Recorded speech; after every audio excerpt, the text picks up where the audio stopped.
Saisis la vie. Dr Walter Wilson, un médecin vous parle. Un entrepreneur de pompes funèbres passe de la mort à la vie. Dans la magnifique petite ville de C, un foyer était dans le deuil. La mère avait été rappelée par Dieu, laissant une famille déchirée par la souffrance, ainsi que de nombreux amis qui l'avaient aimée très tendrement. Par le moyen de la radiodiffusion, dans leur maison, Dieu avait parlé à leur cœur et, dans cette heure de détresse, on m'avait demandé de diriger le service funèbre. L'invitation m'était parvenue par un parent qui était l'un de mes amis intimes. Une pluie glacée tombait le jour des funérailles et le chemin du cimetière n'était pas pavé. En raison de la boue épaisse qui couvrait la route, je décidai de laisser ma voiture en ville et demandai en conséquence à l'employé des pompes funèbres de me permettre de voyager à côté de lui jusqu'au cimetière, ce qu'il accepta d'emblée. Alors que nous avancions lentement à travers la boue, je lui dis « C'était un jeune homme d'une trentaine d'années. Que pensez-vous que la Bible veut dire par ces mots ?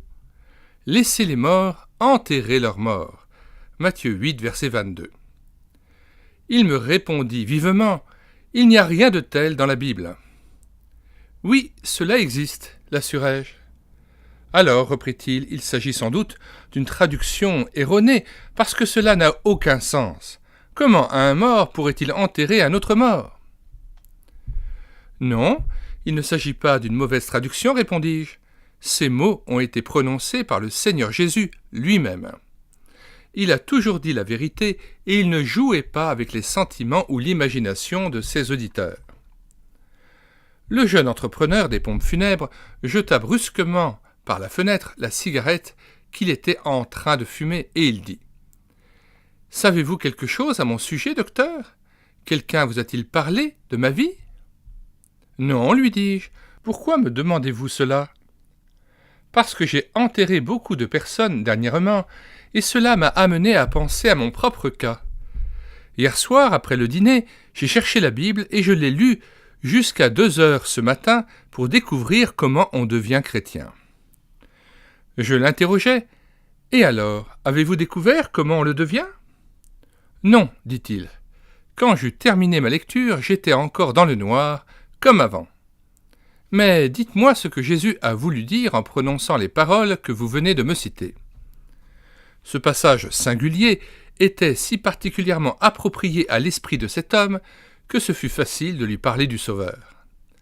Je lui dis « Vous êtes un entrepreneur de pompes funèbres et vous êtes mort, bien que conduisant ce corbillard vers le cimetière pour y enterrer l'amie qui se trouve derrière nous. Cette amie est morte pour sa famille et vous. Vous êtes mort à l'égard de Dieu. » Je répète cette phrase.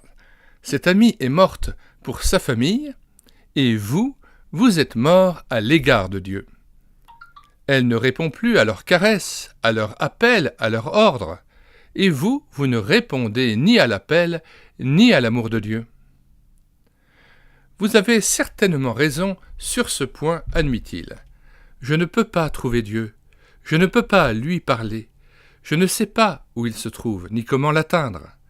Christ a raison. J'ai certainement besoin d'un changement quelconque dans ma vie pour devenir un vrai chrétien. Le convoi avançait lentement, car la route était mauvaise, et nous eûmes le temps de converser. Ouvrant ma Bible, je lui lus Jean 10, verset 10. « Je suis venu afin que mes brebis aient la vie et qu'elles soient dans l'abondance. » Lui expliquant ce verset, j'affirmais le fait que Christ était venu pour faire don aux pécheurs, mort dans ses fautes et ses péchés. Christ était donc venu pour faire don aux pécheurs de la vie éternelle. Cette vie est la vie qui se trouve dans le cœur du Seigneur lui-même. C'est une nouvelle nature, impartie à l'âme, de façon que la personne vive naturellement une existence pieuse et qu'elle aime celui qui lui a fait don de cette vie-là. Il me demanda « Et moi, puis-je obtenir cette vie-là ? Et quand puis-je la posséder ? Maintenant, ici même, dans ce corbillard, vous pouvez accepter Jésus-Christ. Je l'assurais qu'en se confiant dans le Seigneur et en croyant qu'il a versé son sang précieux pour lui sur le calvaire, lui aussi recevrait la vie éternelle immédiatement. Voici ce que dit l'Écriture. Laissez-moi vous lire lentement ce passage tandis que vous conduisez. Celui qui a le Fils a la vie, et celui qui n'a pas le Fils n'a pas la vie. 1 Jean 5, verset 12. Ce Sauveur est sur son trône, et il est prêt à donner cette vie à l'instant même où vous croirez en lui, en vous confiant dans l'œuvre qu'il a accomplie pour vous au calvaire, quand il est mort pour vos péchés. « Je veux l'accepter, dit-il. Je n'ai jamais su ce que le Sauveur avait fait quand il mourut, ni la raison pour laquelle il avait accompli cela. Il ne m'est jamais venu à l'esprit que c'était pour moi. Naturellement, ce devait être pour moi, puisque je sais qu'il n'y a aucun autre Sauveur et aucune autre personne qui ait jamais déclaré qu'elle l'était. Il doit certainement avoir souffert pour mes péchés, et je crois en lui. » Nous arrivâmes au cimetière avec un entrepreneur des pompes funèbres vivants, bien que nous eussions commencé le trajet avec un entrepreneur qui était mort. Mort pour ses offenses et ses fautes. Éphésiens 2:1. Il était vivant maintenant par Christ qui avait donné sa vie pour son salut. Nous retournâmes à la ville après l'ensevelissement et tout au long du lent voyage de retour, j'eus le privilège de lui en dire davantage concernant la justice imputée par Dieu et le don divin du pardon et de la grâce, rendu possible par le sang répandu du Sauveur. Examinez votre propre cœur, mon ami, et voyez si vous aussi, vous n'êtes pas mort dans vos plaisirs et vos péchés. Christ veut vous donner la vie si vous vous confiez en lui pour le salut de votre âme.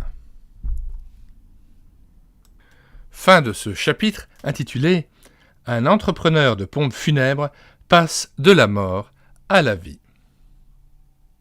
Nous vous invitons à vous reporter dans la description les commentaires de cette vidéo afin de pouvoir commander cet ouvrage auprès de la CLC Librairie Chrétienne, mais aussi afin de pouvoir profiter des différents liens de téléchargement gratuits que nous vous proposons.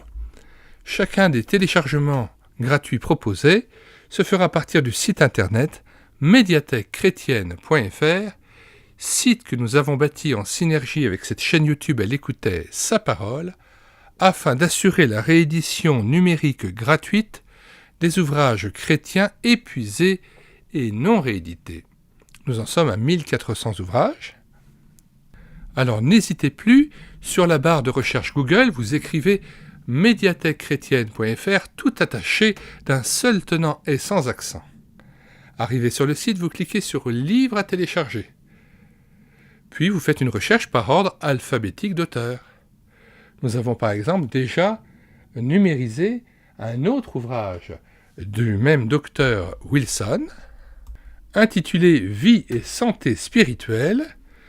Eh bien, vous cherchez à W pour Wilson, et une fois trouvé cet ouvrage, « Vie et santé spirituelle », vous cliquez sur « Lire, écouter, télécharger », puis vous cliquez sur « Télécharger en Word ou en PDF » et l'ouvrage est à vous, prêt à être lu sur votre ordinateur ou sur une tablette tactile, immédiatement en moins d'1 minute, sans que vous ayez à vous inscrire sur le site, sans que vous ayez à payer quoi que ce soit ou à télécharger un logiciel quelconque.